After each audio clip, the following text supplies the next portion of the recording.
बारिश लगातार हो रही थी। रवि ऑफिस में ओवरटाइम के कारण बहुत लेट हो गया था। वह रोज की तरह आधी रात वाली लोकल ट्रेन पकड़ने स्टेशन की ओर भाग रहा था। यार, अगर यह ट्रेन छूट गई तो अगली सुबह से पहले कोई लोकल नहीं मिलेगी। स्टेशन लगभग सुनसान था। प्लेटफॉर्म पर बस ट्यूबलाइट की सफेद झिलमिलाती रोशनी और बारिश की बूंदों की आवाज गूंज रही थी। ट्रेन सामने खड़ी थी, पूरी की पूरी खाली। अजीब है, इस वक्त इतनी खाली, रवि ने सोचा। वह अपने पसंदीदा जर्जर नीले रंग वाले डिब्बे में चढ़ गया और खिड़की के पास बैठ गया। हवा में मिट्टी की खुशबू और बारिश की ठंडक उसे थोड़ा सुकून दे रही थी। थकान इतनी थी कि कुछ ही मिनटों में वह झपकी ले बैठा। पहला झटका। करीब 3 मिनट बाद वह अचानक जागा और उसकी रूह कांप गई। डिब्बा पूरी तरह भरा हुआ था। सामने, पीछे, दरवाजों पर, हर सीट पर लोग बैठे थे, लेकिन सभी के चेहरे झुके हुए थे, कोई भी हलचल नहीं, जैसे सब नींद में हो। ये क्या? अभी तो पूरा डिब्बा खाली था। रवि ने खुद को समझाया, शायद स्टेशन से लोग जल्दी चढ़ गए होंगे, मैंने देखा नहीं। उसे नींद फिर आने लगी और वह दोबारा सो गया। दूसरा झटका। इस बार आंख खुली तो पूरा डिब्बा फिर से खाली था। एक भी इंसान नहीं। ये क्या हो रहा है? न ट्रेन रुकी, न कोई चढ़ा। फिर सारे लोग कहाँ गए? अचानक उसे अगरबत्ती की तेज महक महसूस हुई। वह मुड़ा तो उसकी बगल वाली सीट पर एक आदमी खड़ा था, गेरुए कपड़े, लंबी दाढ़ी, हाथ में पीतल की माला। बाबा जैसी शक्ल, पर आंखें कुछ ज्यादा अजीब। उस आदमी ने धीमी आवाज में कहा, इस डिब्बे में तुम अकेले नहीं हो, कभी नहीं रहे।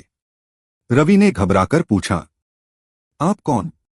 ये सब क्या हो रहा है? बाबा ने सूनापन भरी आवाज में कहा, मैं 18 साल से इस लोकल में सफर कर रहा हूं। हर रात, आधी रात के बाद इस ट्रेन में जो दिखता है वो इंसान नहीं होता। रवि ने हंसने की कोशिश की। अरे बाबा, ये सब भ्रम है, नींद और थकान का असर। बाबा ने उसकी आंखों में देखा। कभी किसी की आंखें बिना पलक झपकाए तुम्हें घूरें और फिर अचानक गायब हो जाएं, तब समझना वो इंसान नहीं था। अगले ही पल जैसे वो बाबा हवा में घुल गया।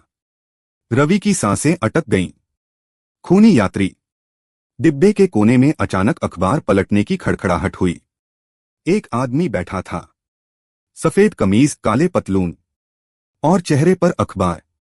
इतनी रात को कौन अखबार पढ़ता है? रवि ने धीमे से कहा। वह धीरे धीरे अखबार नीचे करने लगा। अखबार नीचे हुआ और रवि की रीढ़ में बर्फ उतर गई। आदमी का चेहरा आधा जला हुआ, आंखें धंसी हुई, गालों की हड्डियां बाहर झांकती हुई, जैसे किसी आग में जिंदा जल गया हो। उसकी अधजली आंखें सीधे रवि को देख रही थीं। रवि चीख पड़ा और आंखें बंद कर लीं। अचानक किसी ठंडे हाथ ने उसका कंधा छुआ। वह कांपते हुए आंखें खोलता है। वह वही आदमी था, लेकिन अब चेहरा बिल्कुल सामान्य। न जले निशान, न खून। क्या हुआ साहब? डर गए क्या? पानी पिएंगे? रवि हकलाते हुए। अभी आपका चेहरा। आग, घाव। वह आदमी मुस्कुराया। जो देख लिया भूल जाओ। इस लोकल में जितना कम देखो उतना अच्छा। रवि समझ पाता उससे पहले ही वह आदमी उठ गया और डिब्बे के दरवाजे की ओर चला गया। अचानक चलते ट्रेन से वह कूद गया। टक्कर की भयानक आवाज आई, जैसे कोई लोहे से टकराया हो। असली रूप। रवि डर के मारे सीट से उछल पड़ा। उसी पल ट्रेन एक स्टेशन पर रुकी और उसने बिना सोचे कूदकर प्लेटफॉर्म पर कदम रख दिया।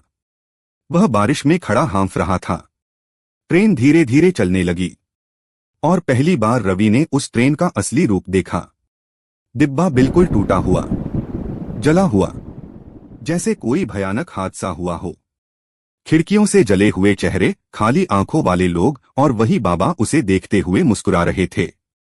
अखबार वाला आदमी खिड़की पर खड़ा था और उसके जले हुए चेहरे पर वही खतरनाक मुस्कान। रवि दंग रह गया। ट्रेन धुंध और बारिश में गायब हो गई, लेकिन उसकी सीटी की आवाज कई मिनट तक प्लेटफॉर्म पर गूंजती रही।